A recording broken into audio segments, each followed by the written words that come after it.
Well, it's Wednesday, which can mean only one thing. I love a new podcast or a new project because it's like we're making traditions that are 2 days old, but they count. So Wednesday means I meet one of my new athletic colleagues. And today, it's Andy Staples. Hello, sir. Hi, Michelle. So now I understand why this worked out the way it did, why you joined our little crew. Because one of the hardest things as a host of anything, be it a podcast, TV show, a radio show, is finding the guests. When they are contractually obligated to join and there are hundreds of potential ones, that's half the battle. Okay, but can I say this? There are hundreds, but then the hard job, and that's for everyone behind the scenes, is to figure out who's good at it. Who can talk. Because there could be 100 people, but none of them like to talk. Then you're like, oh, well, that didn't work out for us. So that's the toughest part. I'm a sports writer. I just like to sit behind my computer and type. I don't really like to talk very much. Which is totally fine. Although, God, there was a day, I remember that when there used to be this really clear line between the TV people and the writers, like in a locker room situation, and there was just this weird animosity. And then fast forward like 2 or 3 years later, and all of those same writers that were kind of meh about it are like now on Sirius XM, and they're all over the place. We found the hair gel aisle at CVS, and we're like, oh, I can do TV too. It's going to be awesome. Right? Yeah, absolutely. And you guys have more words than the rest of us. So, like, I don't know why you wouldn't want to do that.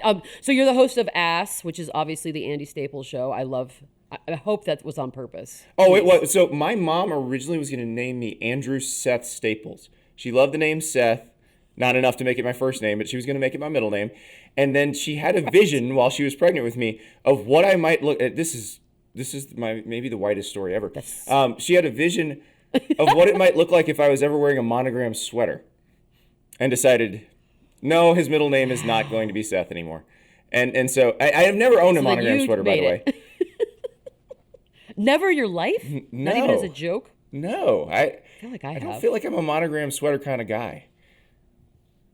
Ironically, like a hipster would? Like maybe something like that? I don't really wear a lot of things ironically on purpose. And then when people laugh, and then I'm like, okay, yeah, I totally like. I remember I wore an ugly Christmas sweater once before they were popular again, out to a bar in Nashville, and I thought it looked cool, and apparently I was a solid 15 years ahead of the trend, but I was. That's what I was gonna say. I was not. I did not set the trend that night. Let's put it that way. But it had reindeer. It was awesome. How bad could it have been? Oh, it did have reindeer. Well, Christmas, I mean, look, there was never a time when a Christmas sweater was supposed to be a fashion moment. That's why they were always supposed to be ugly. I think you're the original influencer, and if I were you, I would take credit for it. Every single year that this time comes around. Absolutely. Yeah. I should. Like, oh, I made up that. Same way Jalen Rose. Anytime the name Jalen comes up, we'll tell you he's the original Jalen. You're the original Christmas sweater guy. I love it. Congrats. I'll take it. Okay, so we're going to, this is obviously, you're a college football guru. You also like food, which is my other favorite thing, maybe my first favorite thing to talk about in the whole world. But the college football thing, I've been sitting on this for a while, right? Like the carousel's been going on now. The latest is Miami hiring and firing, actually in that order. And so as much as I try to sit here and I know, like I'm not naive, I am an older person at this point, and I understand how business works and it's cutthroat. So my question to you is there anything that could be done, like little rule changes, tweaks here and there on how the process plays out that would make the rest of us shut up every year that this comes around? Is there anything you could fix in this process? There is one thing, and it's something, here's the problem with college sports in general. Every time they change something, anytime they tweak a rule, it's always ad hoc. They never overhaul things to think, okay, what should step 1 be, and then step 2, and then step 3. So... What they did is it used to be that you had National Signing Day in February, and that was the first time that football players could sign their scholarship papers. And so if you fired your coach in November, that was great. You still had till February, so you didn't have to hire somebody right away. Well, a few years ago, they decided, let's do an early signing period, because 90% of the players don't want to wait till February. They like to get it out of the way early. Now, right. the way you probably should have done, the way it was intended to be done, was they were going to do it in August. And so football players who didn't want to worry about recruiting during their senior year of high school would just sign, and then they'd be done with it. And that would have been, I would say that probably would have been like 80% of the players. And so the remaining 20% would have done it in February. Athletic directors and presidents did not want this because they didn't want to sign a full class and then fire their coach. They didn't want the coaches to be able to have that as leverage in a situation where they might get fired. So they compromised, and they put the date in the middle of December, which didn't really help the people who wanted to sign earlier, but also created this incredible compressed time frame where you have to have a coach by Wednesday of next week. So if you fired your guy, you got to steal somebody else's guy like right now. And so it's funny because I used to cover recruiting. When I got hired at Sports Illustrated in 2008, it was to cover football and basketball recruiting. And one of the first columns I wrote there was just get rid of this idea of signing day entirely. Let the players sign their scholarship forms whenever they want. Like if they're a freshman in high school, if you like them well enough and you want to, put one of your scholarships on the line 4 years from now, let them. And it seemed counterintuitive at the time, but now a couple of coaches caught on to that and were behind it too because they understood what you're getting at there. There's a lot of things that you could head off and avoid if you did it that way, but especially you'd avoid this compressed period where, oh my God, we just lost Lincoln Riley. We got to go find a coach. Or Brian Kelly just left. We need a coach right now. Yeah. Like it's I mean, look, it also doesn't help that some guys are more unlikable than others, and I think that sort of plays in. Like the Brian Kelly thing, it wrote itself, and then the accent was just the cherry on top. Oh my God! And so as someone whose Southern accent disappeared when he moved to Florida. Thank you very much. So I grew up in South Carolina. Columbia, South Carolina is where I was born. We were there the first 7 years of my life. It's an accent. I talk like this. That's how I learned to talk. And so like my mom's from Selma, Alabama. Dad's from Charleston. So these are accents. A lot of accents going on in my house. Not that I knew they were accents. I didn't learn my mom had an accent until college. And when one of my coworkers at the school paper said, "Some hick lady's on the phone for you, Andy," and I'm like, "Who is this? Somebody complaining about a story?" I pick the phone. It's my mom. Oh my God! You're like, sir, get over here. Yeah, that dude nearly got his That's ass all right. beat. Everyone thought my mom was a maid, and it was racist on top of everything because she has an Italian accent. And they're like, I think your maid answered the phone. I was like, A, we've never had a maid. That's rude. Secondly, that's borderline racist. Well, I guess I walked up to the guy like, that lady has 2 more college degrees than you do. Yes. Thank you. But it's just so. Also, you were in Florida, right? Yeah. So I moved to Florida. After that, we moved to the Florida Keys, the fabulous Florida Keys, where everybody's from somewhere else, and so the kids made fun of me, and now I sound like I'm from nowhere. And so I like the Brian Kelly thing. I keep wondering, was he walking around all day, and everybody kept saying the word tagas because that's how they say it there, tagas, and they just had a coach who, as one of his radio show guests said, when Ed Orgeron got the job, he was like, we finally have a coach who doesn't need a translator. And so Brian Kelly, I wonder if he's thinking, I'm replacing this guy who was like the perfect cultural fit. How do I do this? How do I fit? I'm going to say Tigers. And then he tries to say it. Myself. And then you get family, and it's just off the rails from there. And die. It's a big die. I was like, what? But you get that's not even an accent I'm familiar with. Getting back to your likability and crying? human, just decent human point. This job basically requires you to be a psychopath. So when you meet a college football head coach who has normal people skills, it is like finding a unicorn. It's like dating. You're like, what? It's normal. Yes. Oh my God, that's sad. That's a sad. Who has, name at the top of your list of coaches with such qualities, and by that I mean human. Who's number one? Matt Rule. Now he's left the college ranks because he's normal. Right. He's too normal. He figured it out. But Matt Rule is one of those guys that you meet him and you just like him. Everything you get along. He can connect with anybody. He'll talk to you about restaurants. He'll talk to you about whatever. Dave Clawson at Wake Forest, he's very normal. Now they have other likes and interests, which is why he stays at Wake Forest. By the way, he's had he could have had Michigan State, Florida State. I believe he could have had Virginia Tech this year, but he likes it at Wake Forest. So yeah, it's That's not smart, 'cause it's he has the not best of many. both You worlds. don't and you don't necessarily see it as you get up to the higher levels, because those people don't really want that pressure and that, like Dave Clawson, for example, spent 1 year as the offensive coordinator at Tennessee, and he just like he doesn't get the idea of being recognized in the grocery store. Like he wants none of that. Like he doesn't know that it's happening. Oh, he doesn't care. Yeah. Yeah, he doesn't Good want for him. So, and so you does. basically just want these guys who want to watch film and talk to 16-year-olds, and wow, that really sounds bad when you say it that way. Honestly, that's like the greatest into a break moment I think we've ever had. I think we've never had an into a break moment because I haven't mastered it yet. So yes, one quick break. We come back and we're gonna play a little game. Tell me why I'm wrong.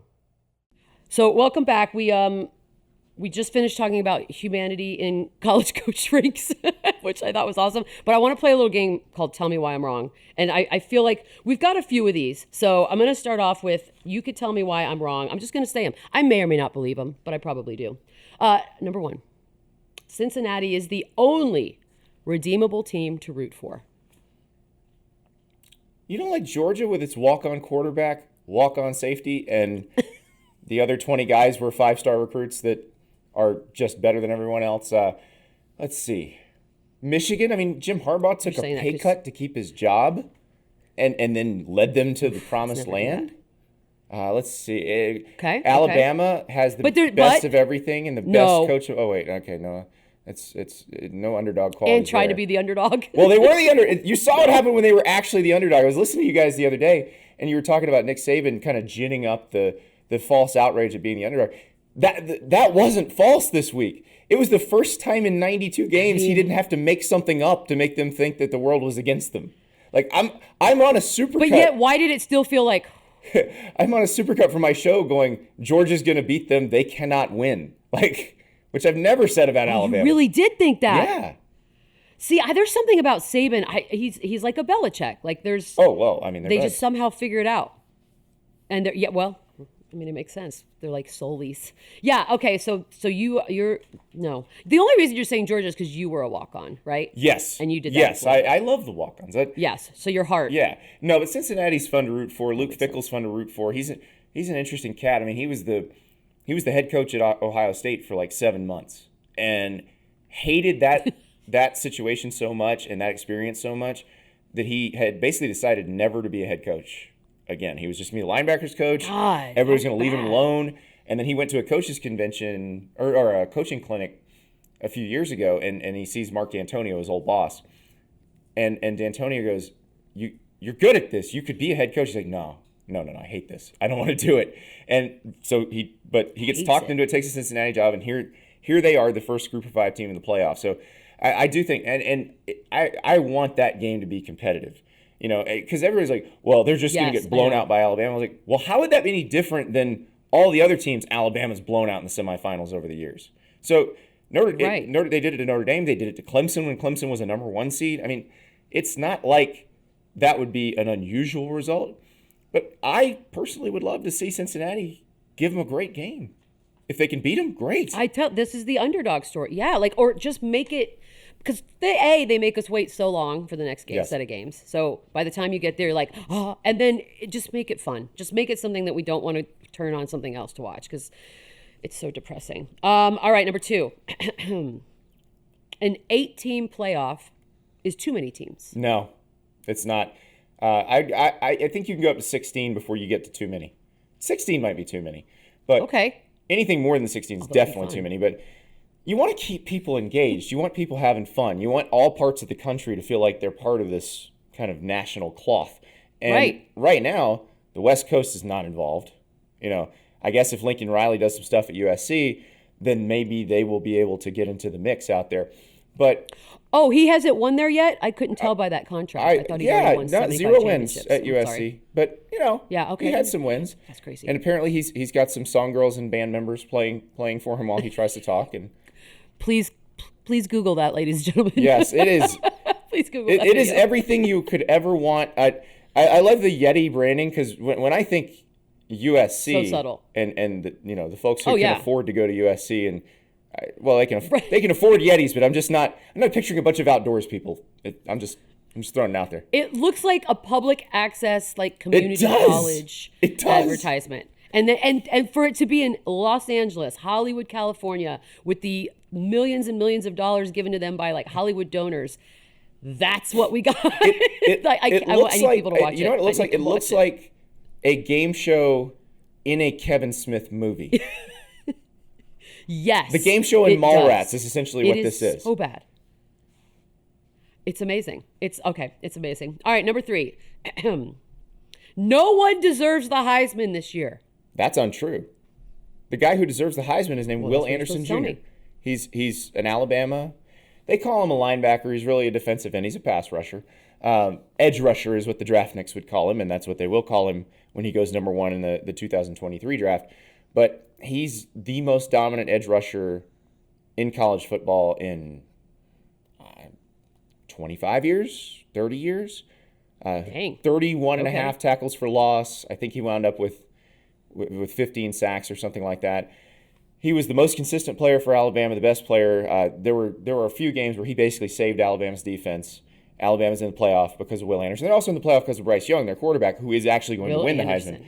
But Will Anderson, so the Heisman is the nation's most outstanding player. Well, I think you have to be the most outstanding player in your own county to be the most outstanding player in the nation. I mean, it seems logical to me. So Will Anderson is I think that's fair. The most outstanding player in Tuscaloosa County. Therefore, he is eligible to be the most outstanding player in the country. And yet, that's not how it's going to play out. No, and it's just so I vote. I vote. You know, there's like 900 of us, and I think a lot of the voters they're just never going to vote for someone who isn't a quarterback or running back or receiver. I was encouraged last year when we elected Devontae Smith because I didn't think we were ever going to vote for a receiver again either. And Devontae Smith, despite it's so depressing. Mac was fantastic last year. And then you had Kyle Trask and Kyle Pitts at Florida, both of whom could have been up there. But Devontae was clearly the best player. And so it made me feel good that we picked the best player. We basically y'all don't talk to each other and go, hey, why don't we do this? Like, it's funny to me, though. It's everyone's like, you may not know every single person, but enough. And that it's never just talked about like, hey, why don't we change things up a little bit? Why don't we make it a little bit different and not so predictable every year? That's funny that it's still like a process where you're waiting for the outcome when you guys control it. Well, but we had talked about it. I mean, a bunch of us talked about it. At The Athletic, we have a straw poll of the Heisman voters on staff, and we got a bunch of them. And Will Anderson was number 1 in our straw poll going into the championship weekend. Young wound up number 1 at the end, but Will Anderson wasn't even named a finalist, which means I'm not allowed to say what my ballot was. I think everybody's pretty aware who I think the best player is, but respect. That just blew my mind when they announced the finalists and he's not on there. It's like what are we doing here? Does he know that you guys think that highly of him? Like, how does that work as far as what he knows? I don't know that he cares or knows. I've heard he's a good dude.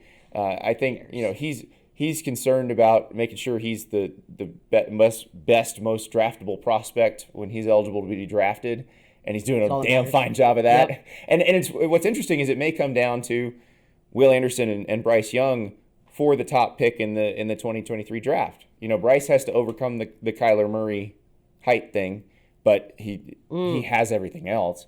So I think he'll do fine, and obviously Kyler's doing just fine at the next level. So. Doing all right. But Will is one of those that everybody's going to want him. If it's not a draft where the team at the top absolutely must draft a quarterback, it'll be Will. Like, let's say the Jags are terrible again next year, and they have Trevor Lawrence. Like that's who they would draft Will Anderson. Right.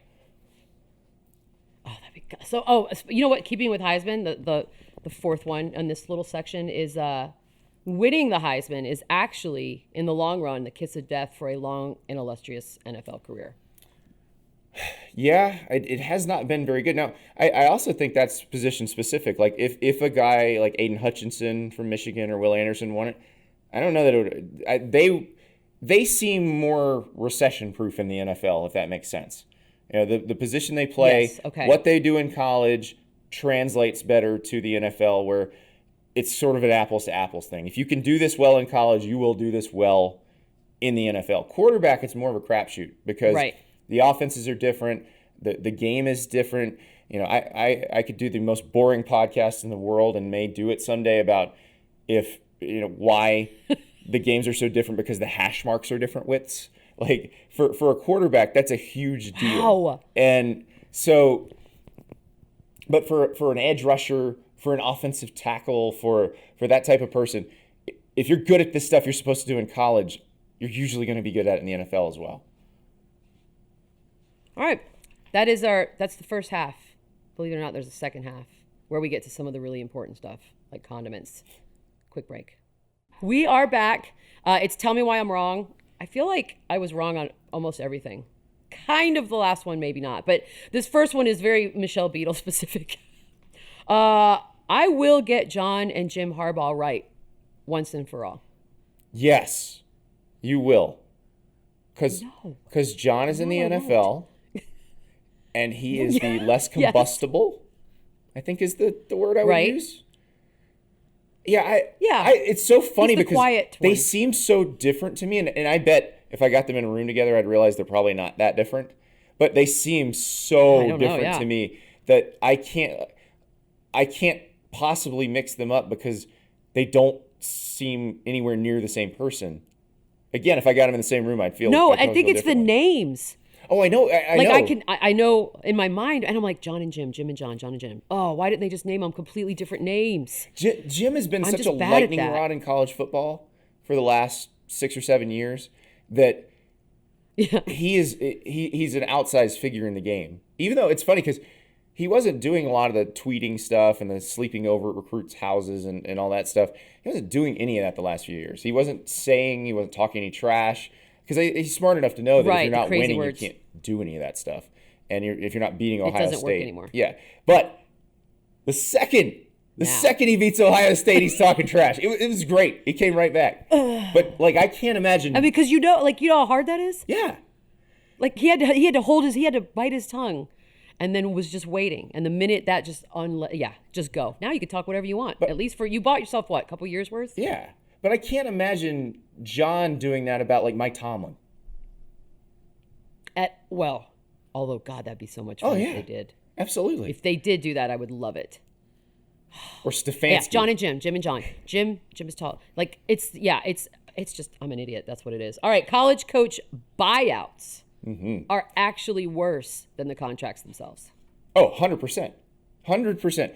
And it's a case of, and I was talking to some athletic directors about this last night, they are so afraid of losing their guy. Which, listen, if you have Nick Saban... who isn't?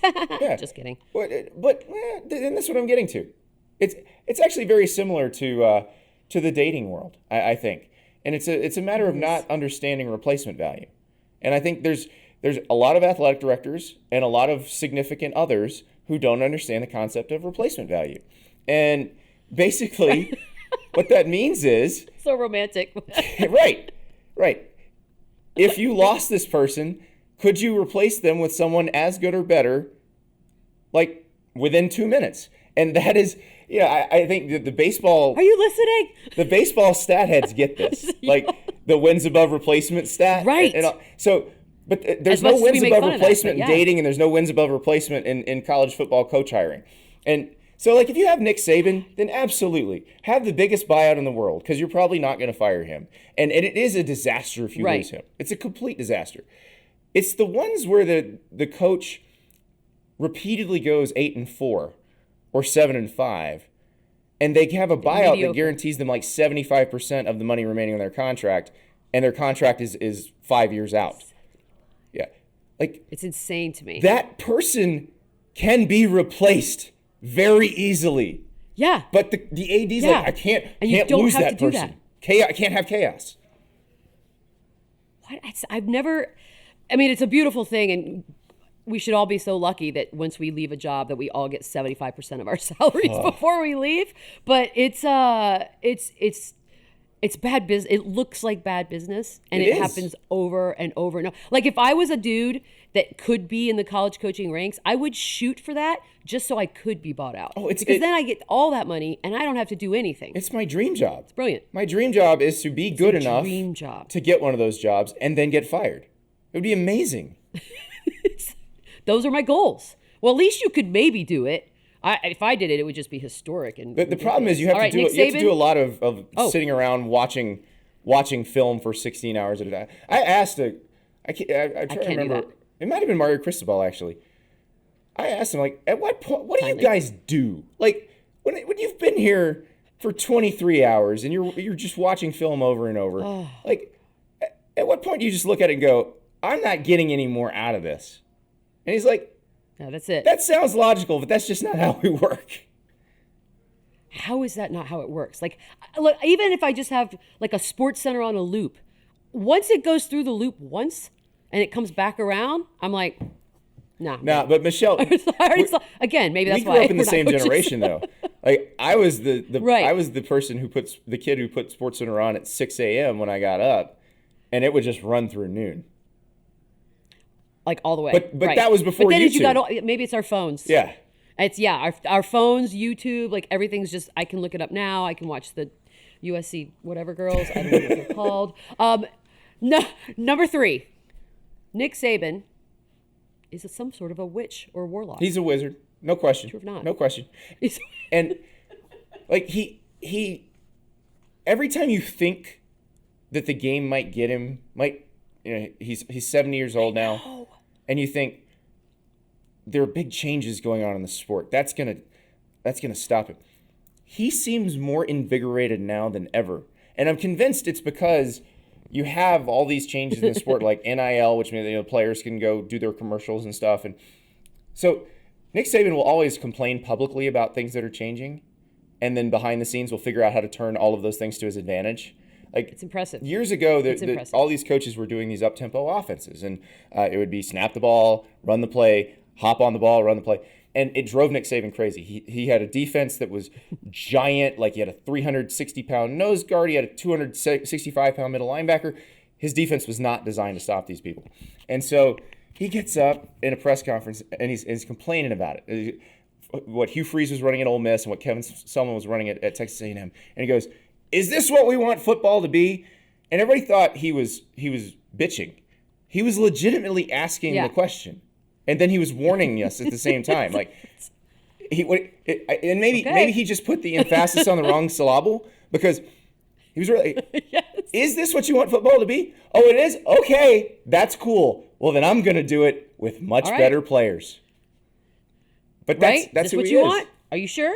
Okay. No, it's the whole evolving thing, because across all sports we have that conversation every year, like, oh, are these coaches are they resonating with the players anymore? And somehow, some way, it's fascinating to watch. It's like like him or not, it's there. He's the only honestly one. This entire day is. He's the only one who says, what am I doing now, and how can I do it better? And he recognizes that he's not the be all end all, even though he is. Like that. Right. There are things he doesn't know and new things that people are doing that he can pick up. and it's funny because he has all these assistant coaches who get head coaching jobs. And everybody hires a Nick Saban assistant because they're like, well, yeah, we're going to bring all of that. So they leave, and then they fail because they think they're geniuses. They're like, well, I got a head coaching job. I know what I'm doing now. They didn't take the one thing from Nick Saban that they should have. Like, evolve or be open to it anyways. Like, that's all. It's like at the Popovich tree, although they don't all fail. Actually, some of them don't. Him and well. Pop would be an interesting. The most important topic of today. Pop would be a thing that I would watch. And then if you threw Belichick in, like some sort of weird conversation, because I don't know as much about those guys clearly as I do about Pop, as far as like, and it would be interesting because when the topic would veer off of sports, if it would, that's where I would be interested to see how that goes down. I would want to hear them talk about Pop and the psychology of dealing with people. I think that would be And Popovich, I'm sure, knows more about wine than either of the other two combined. Yeah, I hope so. Although maybe they do, and they just haven't shared that. I don't know. No. That's the thing about, Belichick especially. We know nothing. I mean, he is he's a vault. Nick is... He smiled last night after the game, and I was off. It's interesting because I watched that documentary with Nick and Bill Belichick, and Nick is a better communicator, I think, because he has to recruit. Right. I'm not sure Belichick would be able to recruit. Oh, that makes sense. God, it'd be fun to watch, though. But That's Nick, a reality show. Nick would definitely be the best at fixing your car out of all those people. And that's who I would, obviously, I wish I had fixing my car. What you got here is your water pump's broke, all right? And you're a little heavy on the gas, all right? Don't just slam the brakes, all right? And then you want to replace the pads and rotors so often, all right? How dare you? It's like, and then it's like talking to my dad. Mayonnaise. You knew it was coming. Mayonnaise is a top 3, at least, condiment. Tell me I'm wrong. It's a bottom 3 substance. Like hydrochloric acid, toxic waste. What? Mayonnaise. Maybe not in that order. Wow. What is it about the mayonnaise that's making you so angry? I think it's the smell. I think. It smells delicious, like lemon, olive oil. Oh, God, no. It does not smell delicious. What kind of mayonnaise are you eating? Well, you're eating aioli if it's olive oil. So no, but like they have that because that. Remember, they had to get fancy, like the Hellmans of the world. They had to, as we all started to get a little more health conscious. So now you can get it made with olive oil. Oh, yeah, that is true. Like, well, I mean, and listen, really is, everybody laughs at me because I like other foods that are made with mayonnaise. And they're like, it's made with mayonnaise. Right. Like, yeah, but if you put mayonnaise in it and you cook it, it undergoes a chemical change and no longer is mayonnaise. So I'm good with that. But it goes back to daycare for me, where they would hand out the bologna sandwiches that were already pre-slathered in mayonnaise. And I'm like, could you just not put could you save that step? You, daycare worker, I'm going to save you some work. You can get to Days of Our Lives and faster, because that's what they would do. They'd give us lunch, and the nap time was after lunch, and they'd watch their stories. So I want stories. That's what I was like, could you, I'm 4 at this point. Please skip that step and get to Days of Our Lives quicker, or All My Children, or which Palmer Cortland and my mom watched All My Children, so I've retained some characters, and my grandma watched Days of Our Lives. Steve, the guy with the eye patch, was Days of Our Lives. But the eye patch guy, that's how I knew him. That's exactly right. So yeah, it's that you would bite into that sandwich, and it's just like this visceral, and so really, we made a bet on my podcast last year. It was on the Pitt NC State game, and my partner Ari Wasserman always makes fun of me because he's like, you can never believe in Pitt. It's not that Pitt is bad or that they lose all the time. It's just they don't do what they're supposed to do, ever. And so this is one where Pitt was favored. They'd been really good so far that season. And they're winning with like 2 minutes to go, and they allow a game-winning drive, of course. But the punishment was I had to eat a spoonful of mayonnaise. And it had been so long since I'd eaten mayonnaise because I hated it as a kid. So I went out of my way to not eat it. It had probably been 20 years since I'd eaten mayonnaise. And I was like, well, maybe, because taste buds evolve, and I didn't like mushrooms when I was a kid either. That's true. I love mushrooms now. Same. Yeah. So love mushrooms now. So I'm thinking, okay, when I eat this mayonnaise, I'm going to wind up liking it. I'm going to put it on everything. We get to the deal, and I put the spoon in, and I bring it to my mouth. I'm like, I can do this. The second it hit my taste buds, my entire body revolted. Like the video of it, you think I'm not faking it, because you can't fake what happened. No. You can't fake that sort of retching. And it's a combination of the smell, because part of this, like one of the bets I lost this year, I had to put mayonnaise in coffee, because that's what Will Levis, the Kentucky quarterback, did for a TikTok video. And that actually wasn't bad. Again, chemical change, hot coffee, denaturing enzymes, or I'm using science words that I don't know what they mean. But it was... That is science, I can tell. It was fine. It tasted fine. It was actually nice and creamy. When I could smell the mayonnaise as the little particles floated to the top, that's when I got a little kind of queasy. But it's the combination of smell and the taste that just makes me want to throw up. There's nothing I dislike as much as what you're describing. Like food. I mean, I hate liver, but, well, that's not true, because liver smell that's pretty gross. That's actually disgusting. But I could eat it. Does this go for Cool Whip? I love Cool Whip. By the way? No, I'm not eating it. Cool Whip. So Cool Whip is okay. Cool Wheaton? Yeah, no, that's fine. Interesting. See, I think Cool Whip. Well, you're talking about Miracle Whip. Miracle Whip sucks. I think mayonnaise is still. Miracle Whip's just mayonnaise with sugar. Oh yeah, Miracle Whip. Sorry. Cool Whip's awesome. Saying Cool Whip. No, Cool Whip I eat out of the thing because it's better than the ice cream sometimes. Okay, so Miracle Whip's bad. Yeah. Oh yeah, it's terrible. Okay, so you just don't like anything. Like you okay? See, that's. But I actually. Well, I'm not going to believe you because mayonnaise is delicious. I love pimento cheese, which goes against my chemical change theory because it's not cooked; it's just mixed in there. I love the way that tastes. Yeah. I can't explain it. I'm a hypocrite when it comes to this stuff. I embrace it's that. Your thing. It's your thing. It's okay. I hate flying. You hate mayonnaise. Those are two things that go hand in hand. Do you have a Madden Cruiser? No, but I wish I did. If I didn't love to travel so much, like the world, oh my God, it'd be so easy. But that's the hard compromise. It's like I still want to see the world. I'm just terrified of flying. You need a super so yacht. Just deal with it. That's really all it comes down to. I keep playing these damn scratchers. One of these days. One of these days, Andy. Oh God. Okay, so thank you, by the way. I was going into that thinking I was just going to make fun of you and be like, man, but you were so passionate about your hatred for mayonnaise that I don't have anything I can say. Well, I feel like it's become I believe it. Such a thing on the internet. It's one of those causes that people have glommed onto. And they're like, oh, you're just saying that because you want to be with the cool crowd that hates mayonnaise. I'm like, I just hate mayonnaise. Wow. Like, I'll hate mayonnaise when this stops being interesting, and because I've never been one of those, like with food. I don't have fads with food really. I either like it or I don't. No.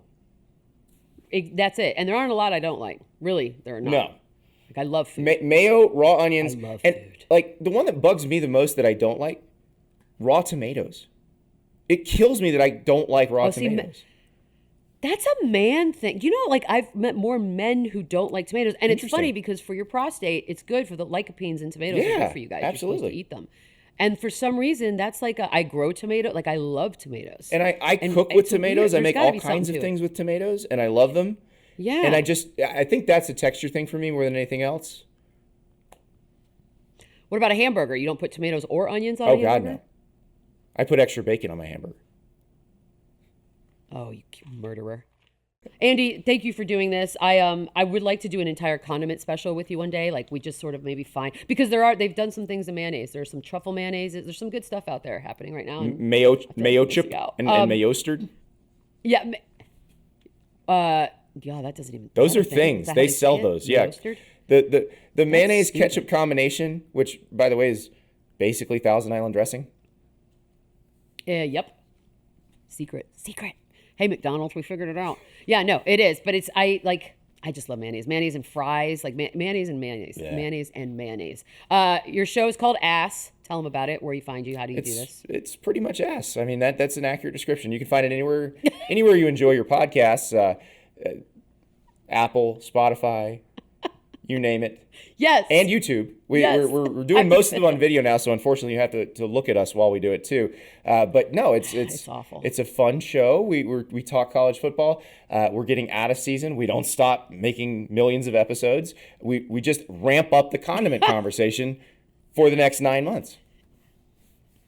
I'm in. If you ever need anyone to come in and talk about like aioli, things like Done. that, I'm your guy. Done. I'm your girl. Whatever. Who cares? Also, same things that he said, go for me. So wherever you can find your podcast, rate, subscribe, all the good things you're supposed to do so that we can continue to feed our children. And we appreciate you. We'll see you next time.